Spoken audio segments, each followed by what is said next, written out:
बिहार में voter list के विशेष गहन पुनरीक्षण यानी एसआईआर अभियान और वोट चोरी जैसे आरोपों को लेकर चुनाव आयोग के खिलाफ विपक्ष इंडिया गठबंधन ने मोर्चा खोल रखा है। इस बीच खबर है कि विपक्षी दल मुख्य चुनाव आयुक्त ज्ञानेश कुमार को हटाने के लिए महाभियोग प्रस्ताव लाने की तैयारी कर रहा है। सूत्रों के अनुसार विपक्षी दलों ने सोमवार सुबह संसद भवन में बड़ी बैठक की, जिसमें चुनाव आयोग प्रमुख को हटाने के प्रस्ताव पर चर्चा की गई। तो ऐसे में बड़ा और सीधा सपाट सवाल ये कि क्या मुख्य चुनाव आयुक्त के खिलाफ महाभियोग प्रस्ताव लाया जा सकता है, और अगर हां तो इसकी प्रक्रिया क्या होती है, इसका प्रोसेस क्या होता है। तो आपको बता दें कि भारतीय संविधान में मुख्य चुनाव आयुक्त यानी सीईसी और चुनाव आयुक्तों को हटाने की प्रक्रिया स्पष्ट रूप से तय है। संविधान का अनुच्छेद 324 चुनाव आयोग को स्वतंत्र संस्था का दर्जा देता है। मुख्य चुनाव आयुक्त को हटाने की प्रक्रिया सुप्रीम कोर्ट के जज के जैसे ही होती है। इसका मतलब यह हुआ कि उन्हें केवल महाभियोग यानी इम्पीचमेंट के जरिए ही हटाया जा सकता है। अब महाभियोग की यानी इम्पीचमेंट की प्रक्रिया क्या होती है, यह जान लीजिए।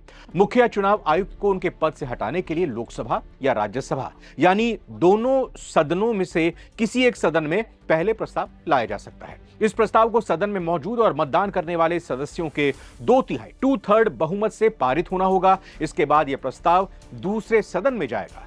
मसलन पहले लोकसभा में आता है तो फिर राज्यसभा में जाएगा, और राज्यसभा में अगर प्रस्ताव आता है और यह 2/3 बहुमत से पास होता है तो फिर उसके बाद लोकसभा में जाएगा। वहां भी 2/3 बहुमत से अनिवार्य होना जरूरी है, ताकि दोनों ही सदनों से 2/3 का बहुमत मिल जाए। दोनों सदनों से महाभियोग प्रस्ताव पास होने के बाद ही राष्ट्रपति मुख्य चुनाव आयुक्त को हटाने का आदेश जारी कर सकते हैं।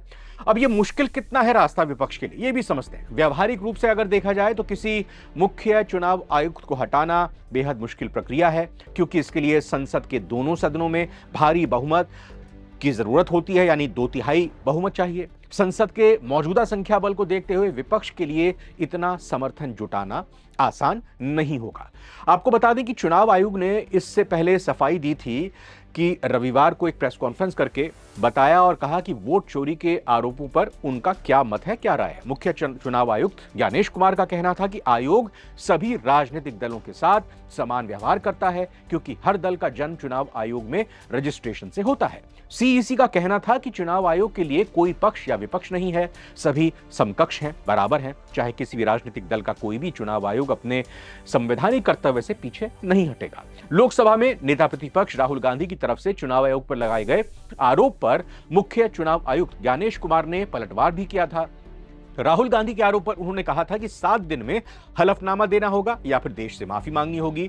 उन्होंने कहा था कि मैं मीडिया के माध्यम से यह कहना चाहता हूं कि अगर 7 दिन में हलफनामा यानी एफिडेविट नहीं दिया गया तो ये सभी आरोप बेबुनियाद माने जाएंगे, जो कि प्रेस कॉन्फ्रेंस करके 8 अगस्त को या कहीं कि 7 अगस्त को राहुल गांधी की तरफ से लगाए गए थे। हमारे मतदाताओं के बारे में यह बोलना कि वो फर्जी हैं, जो भी इस बात को बोल रहा है उसे माफी मांगनी चाहिए, साफ अपनी प्रेस कॉन्फ्रेंस में चुनाव आयुक्त की तरफ से, मुख्य चुनाव आयुक्त की तरफ से कहा गया था।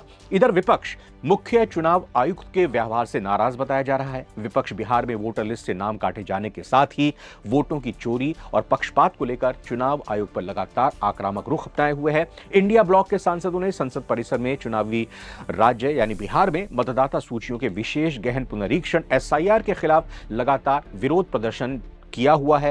विपक्षी दलों के सदस्य बीजेपी और चुनाव आयोग के खिलाफ वोट चोरी के आरोप लगा रहे हैं, और कांग्रेस सांसद गौरव गोगोई ने चुनाव आयोग की प्रेस कॉन्फ्रेंस पे कहा था कि मुख्य चुनाव आयुक्त ने बीजेपी से यही अनुरोध क्यों नहीं किया। मतलब उन्होंने ये कहा प्रेस कॉन्फ्रेंस में कि चुनाव आयुक्त बीजेपी के साथ कांग्रेस जैसा व्यवहार क्यों नहीं कर रहे हैं। गोगोई कहते हैं कि मुझे लगता है कि मुख्य चुनाव आयुक्त की तरफ से प्रेस कॉन्फ्रेंस करके इस संवैधानिक पद की गरिमा को कहीं ना कहीं ठेस पहुंचाई गई है। आगे बढ़ते हुए आपको यह भी बता दें कि ये आरोप गोगोई की तरफ से लगाया गया कि गरिमा को कमजोर किया गया, क्योंकि उनका यह कहना कि कांग्रेस की तरफ से तो जो राहुल गांधी ने खुलासा किया है उस पर तो आप एफिडेविट मांग रहे हैं, लेकिन बीजेपी की प्रेस कॉन्फ्रेंस जो की गई है उस पर आप एफिडेविट क्यों नहीं मांग रहे हैं। देखते हैं कि अब क्या कुछ होता है इस पूरे मसले पर।